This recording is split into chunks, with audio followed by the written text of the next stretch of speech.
Dice la palabra del Señor en la primera carta del apóstol San Pablo a Timoteo, capítulo 2, versículos del 1 al 3, en la versión popular.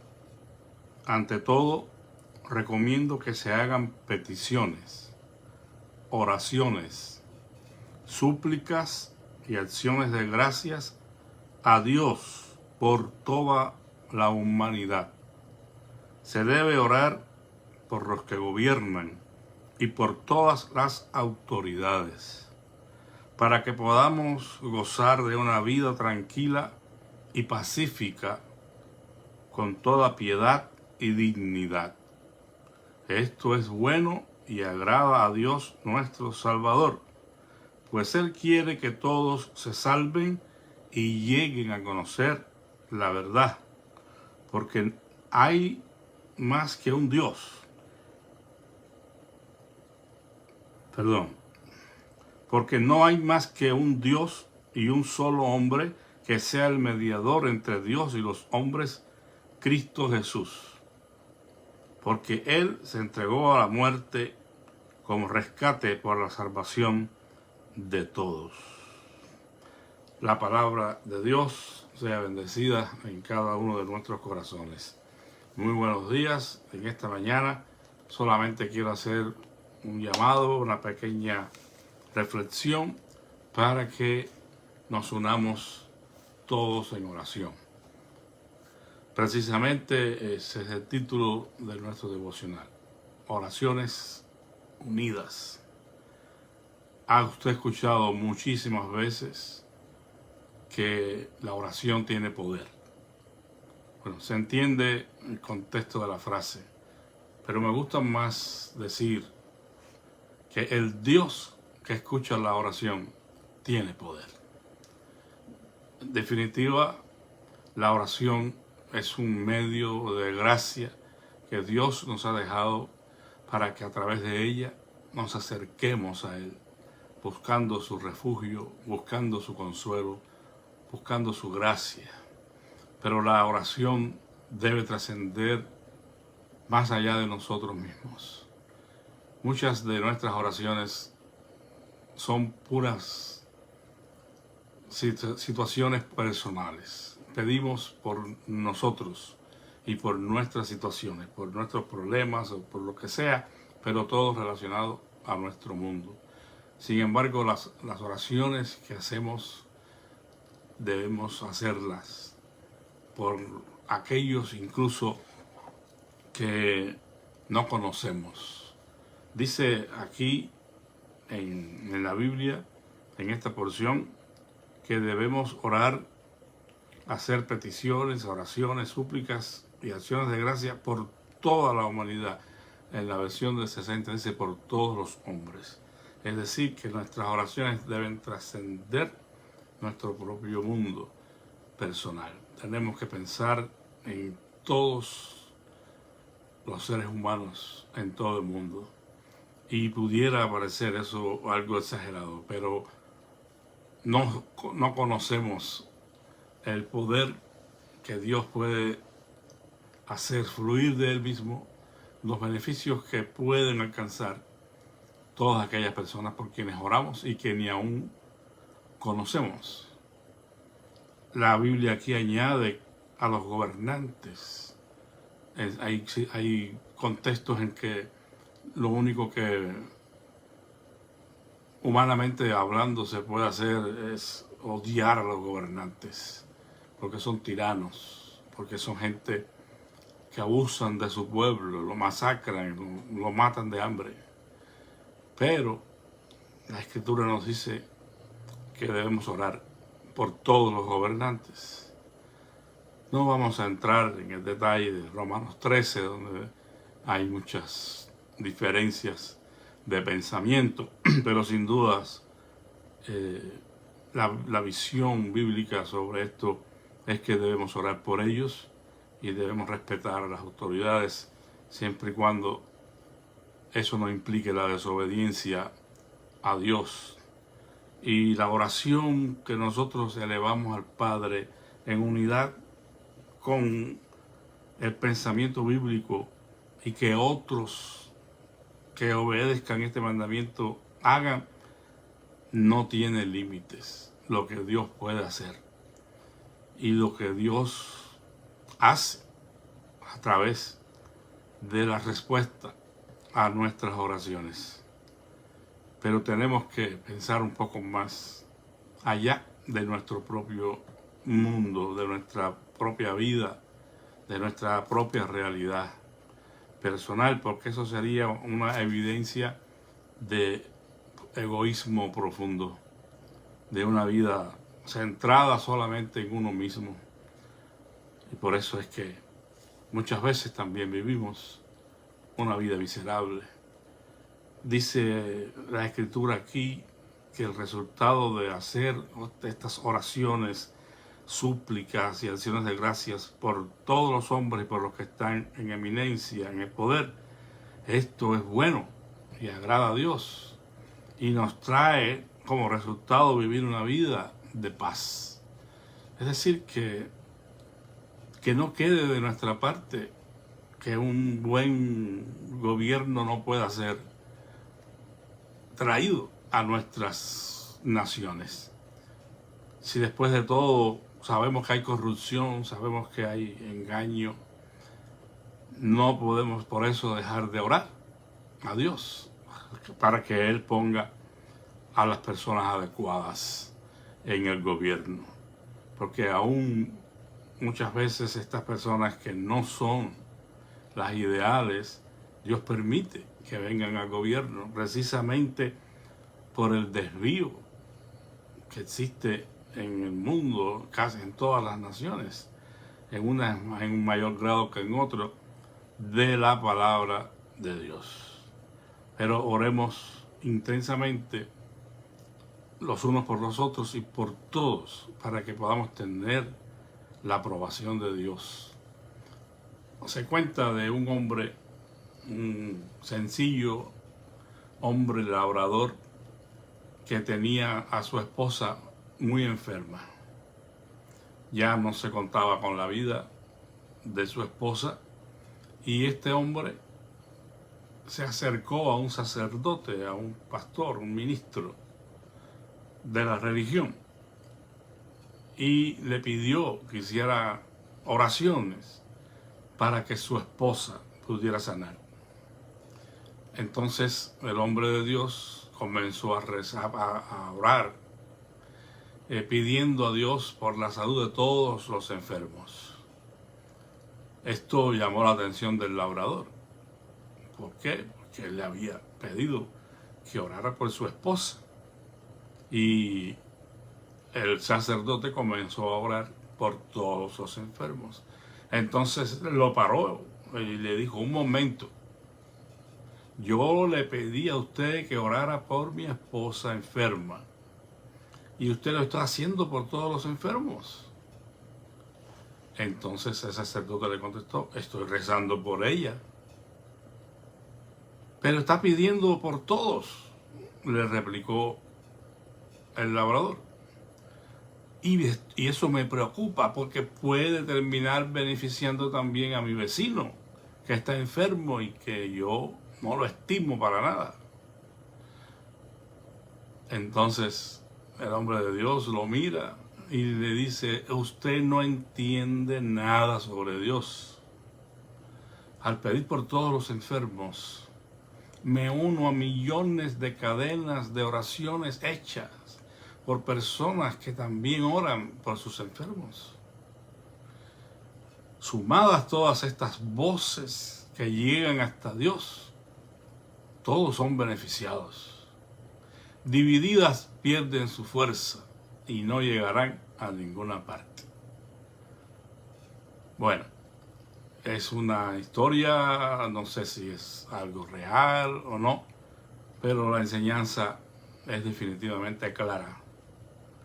Muchas veces el enfoque en nosotros mismos nos priva de la bendición de Dios, porque la vida centrada en uno mismo es una vida egocéntrica que le impide a la persona ver más allá de su propia realidad. y no cumple así la ley de Cristo. La ley de Cristo es el amor. Es que nosotros sobrellevemos los unos las cargas de los otros y cumplimos así la ley de Cristo. Entonces, a la hora de orar, debemos, sí, presentar nuestras peticiones, porque tenemos que comenzar por casa, ¿verdad? Tenemos que orar por nosotros mismos, ante todo, y por nuestra situación personal, por nuestra vida familiar. Pero no podemos quedarnos ahí. Tenemos que ir más allá y orar, incluso como dice aquí en este pasaje, por toda la humanidad. Orar para que la gracia y la misericordia de Dios pueda alcanzar esas vidas. Que Dios abra los ojos de las personas para que les resplandezca la luz del Evangelio de Cristo. Porque si conocemos las Escrituras, sabemos que el Dios de este siglo, Satanás, ha cegado el entendimiento de los hombres para que no les resplandezca la luz del Evangelio de Cristo.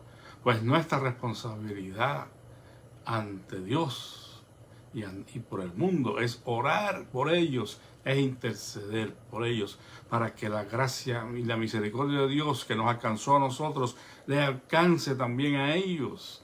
No sabemos lo que Dios puede hacer, hermanos, en respuesta a nuestras oraciones en favor de todos. Como decía hace un momento, hay lugares donde el orar por los gobernantes resulta algo pesado, difícil para el cristiano que no ha madurado en el Señor. Aún así, hay a veces, hermanos, situaciones muy complejas donde ciertos gobiernos que han sido dictatoriales han tenido que ver en la muerte de un ser querido, o cuando más en el encarcelamiento de seres queridos.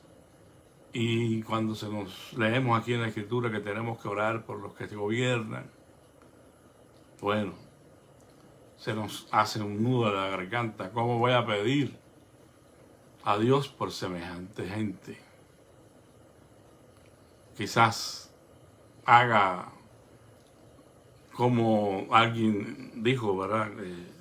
Alguien oraba en esa dirección de juicio. Eso sí, voy a orar por ellos, pero para que el juicio de Dios venga sobre ellos. Y así escuchábamos una oración por un grupo de llamados cristianos, orando por otra persona que ellos consideraban que estaba desviada de la sana doctrina, y pedían que le pasara un camión por arriba. Bueno, yo no puedo entender ese tipo de oración. Si nosotros pidiéramos a Dios, bueno, si en la manera que ellos van a venir a ti es necesario que pase algún sufrimiento, bueno, ya eso es cuestión de Dios. Pero desear la muerte o el mal a alguien porque no piensa como nosotros y orar por eso, además, es una aberración, es algo incompatible con el espíritu del Evangelio de Cristo. Lo que tenemos que hacer es orar para que Dios tenga misericordia de ellos, con todos los hombres y por los gobiernos que no consideramos para nada cristianos y que están completamente contrarios a Dios. Hay que orar por ellos también, porque ese es el amor de Dios en nuestros corazones.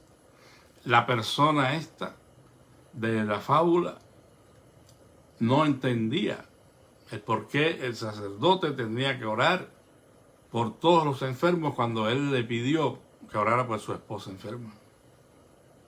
Pero le dio una gran lección el sacerdote.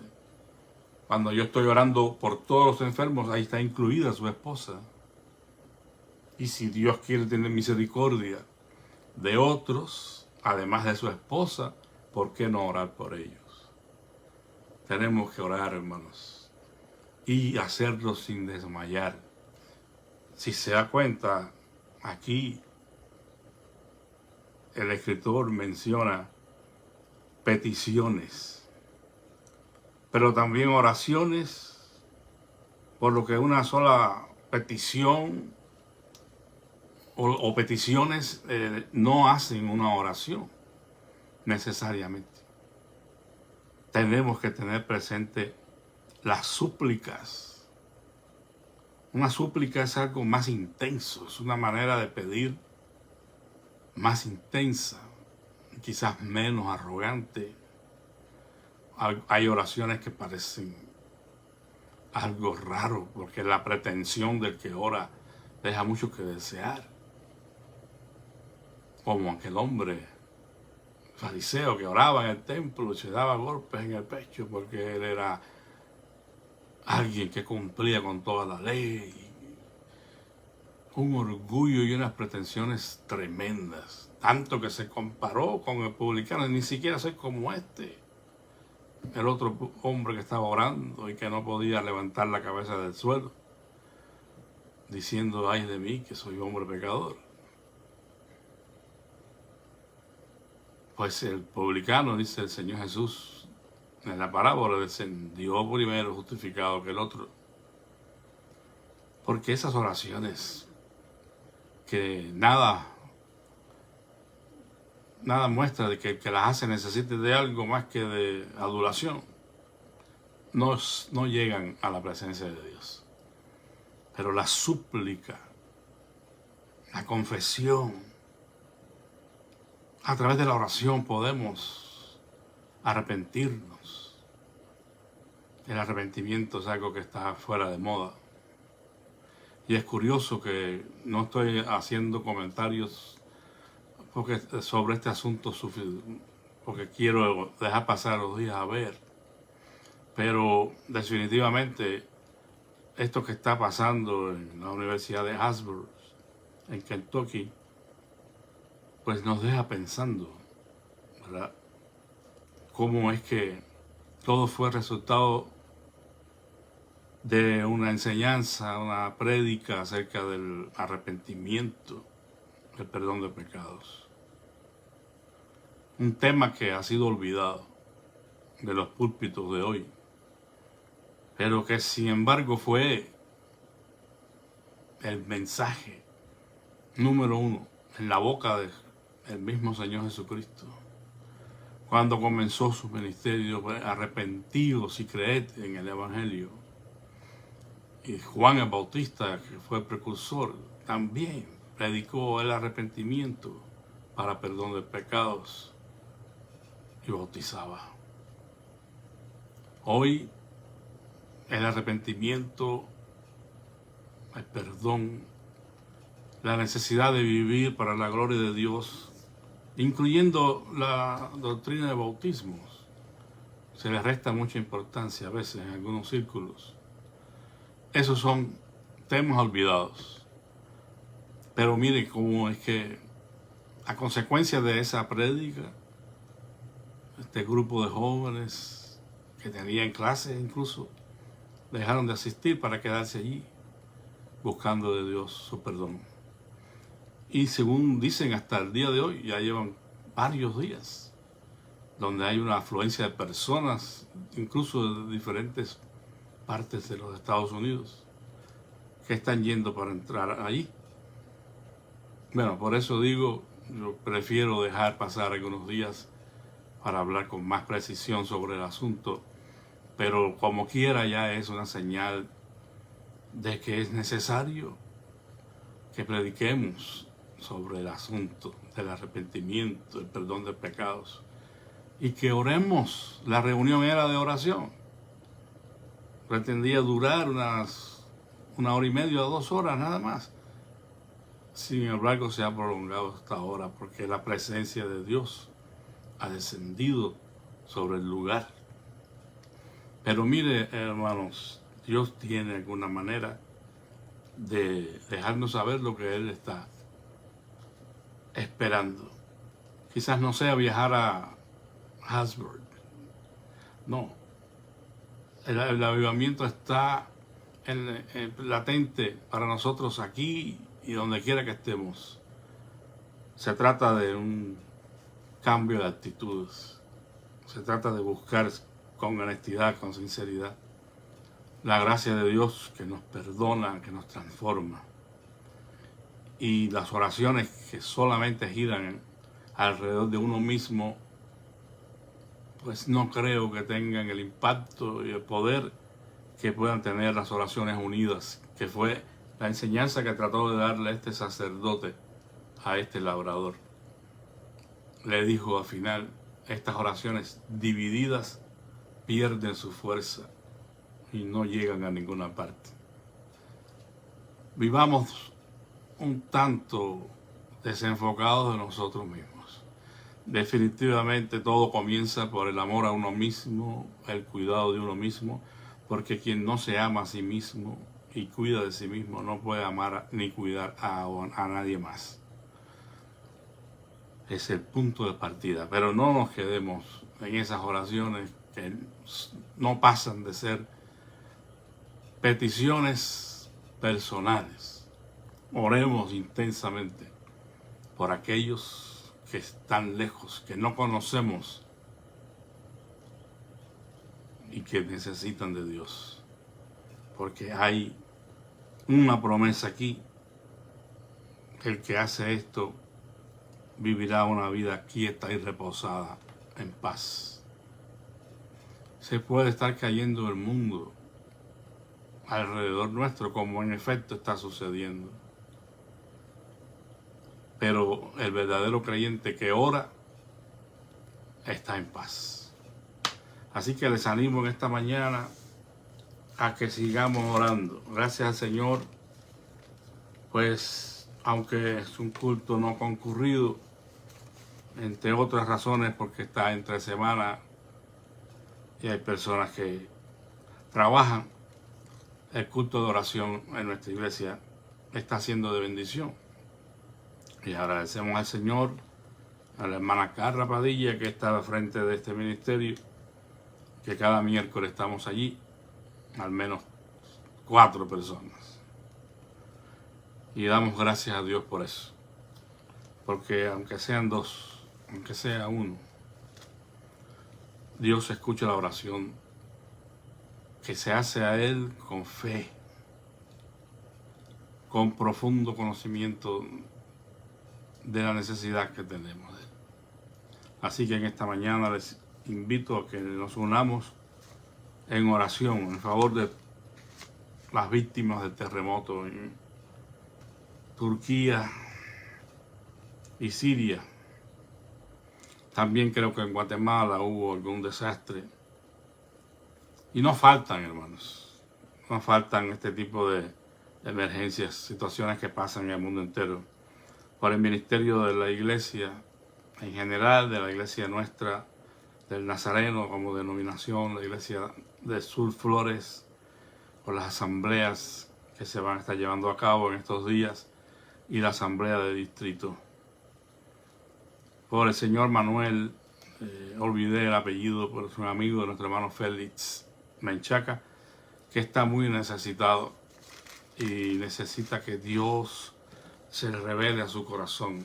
Yo creo que esa es la necesidad más grande que tiene. Ha sufrido mucho y está como desorientado. Necesita que el Señor Jesús sea revelado a su corazón. Tenemos enfermos, como siempre.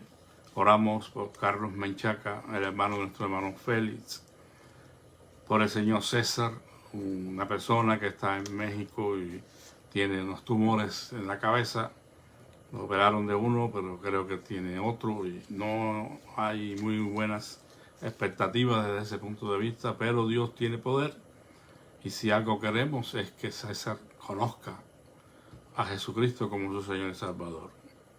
Hay otras peticiones que quizás a veces no decimos porque no creemos que sea prudente, pero oremos los unos por los otros, las personas que tienen necesidad emocional, espiritual, que están sin saber qué hacer y tomar decisiones importantes en la vida.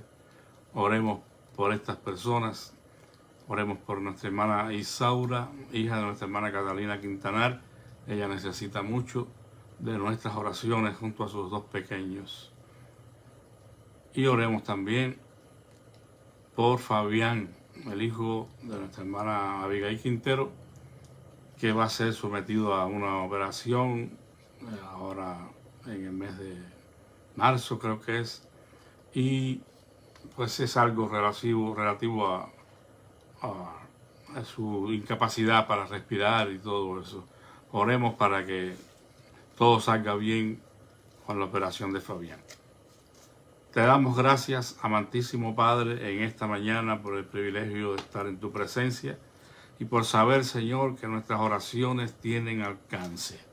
Porque tú, Señor, eres quien escucha la oración y te gozas en que oremos los unos por los otros, Señor, e intercedamos los unos por los otros.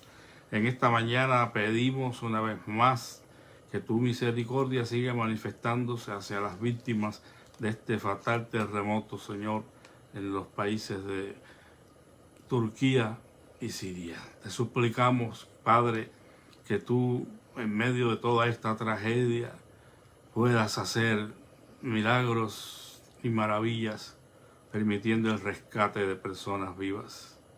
Suplicamos, Señor, que consuele los corazones de la familia que han tenido pérdidas allí.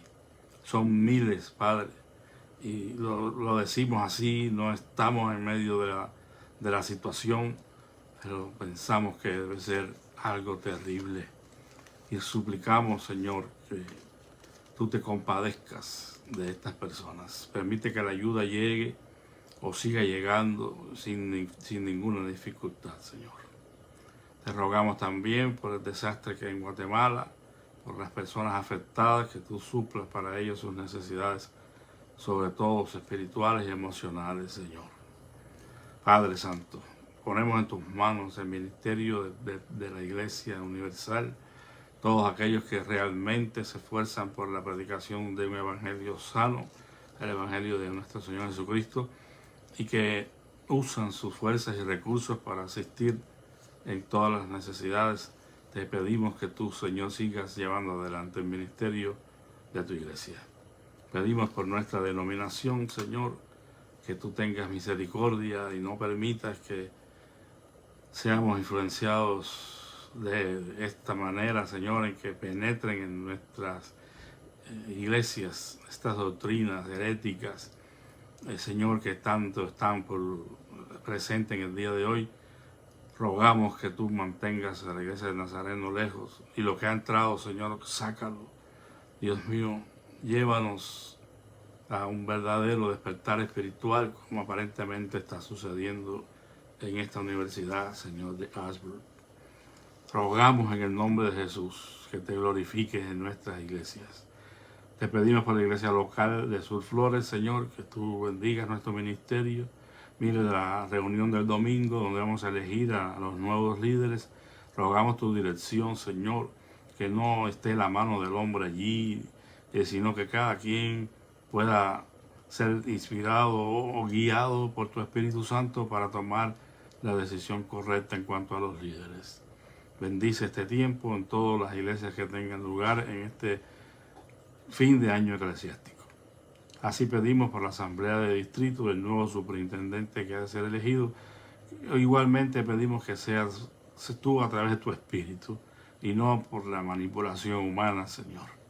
Aun cuando ésta quiera estar presente, que tú puedas impedir que la manipulación humana esté, Señor, sobresaliendo, incluso a veces por encima de tu voluntad, porque no nos estorbas, en ocasiones nos dejas que metamos la pata, Señor. Pero te pedimos que tú nos ayudes para que esto no suceda. Te rogamos también, Padre, por los enfermos, incluyendo el señor Manuel, amigo de nuestro hermano Félix, Señor, que su mayor enfermedad quizás sea emocional, espiritual. Rogamos que consueles este corazón atribulado y permitas que él pueda, Señor, tener un encuentro contigo en la iglesia donde él asiste, que pueda ser ayudado allí, Señor, eficazmente por los líderes y también por la administración de nuestro hermano Félix. Usa a Félix, Señor, para traer esperanza a la vida de Manuel, y que Manuel, Señor, se afirme en ti. Pedimos por nuestro hermano Carlos Menchaca, hermano de nuestro hermano Félix, que tiene esta situación de salud, Señor, delicada, este cáncer por el cual estamos orando, para que tú pongas tus manos sanadoras sobre la vida de él y le permitas salir adelante. Gracias por lo que hasta hoy has hecho. Pedimos por César, Señor, este hombre que está prácticamente desahuciado por la ciencia. Lo seguimos poniendo en tus manos para que tú decidas lo que es mejor para él. Señor, sobre todas las cosas, para que César tenga un encuentro personal con Jesucristo y pueda experimentar la salvación de su alma, el perdón de sus pecados. Te rogamos por Isaura, Señor, la situación que ella vive, que tú le ayudes, Padre Santo, a tener buen ánimo y a tomar decisiones correctas. Fortalécele, Señor, guarda su vida, la de sus pequeños. Y, oh Señor, ten misericordia de la familia. Te pedimos también por la operación a la cual va a ser sometido nuestro querido jovencito Fabián, Señor, Quintero, que él pueda tener paz en su corazón y saber que estamos orando para que toda esta situación, Señor, bajo tu control sea un éxito. Que esta operación pueda resolver este problema de salud que tiene Fabián, Padre Santo, y que pueda seguir adelante. Bendice a la familia completa, Señor, que sin dudas es afectada por todo esto. Los ponemos en tus manos y rogamos que nos sigas guardando muy cerca de ti. En el nombre de Jesús. Amén. Muchas gracias, amados hermanos, que el Señor les bendiga y que tengan un excelente día. Amén.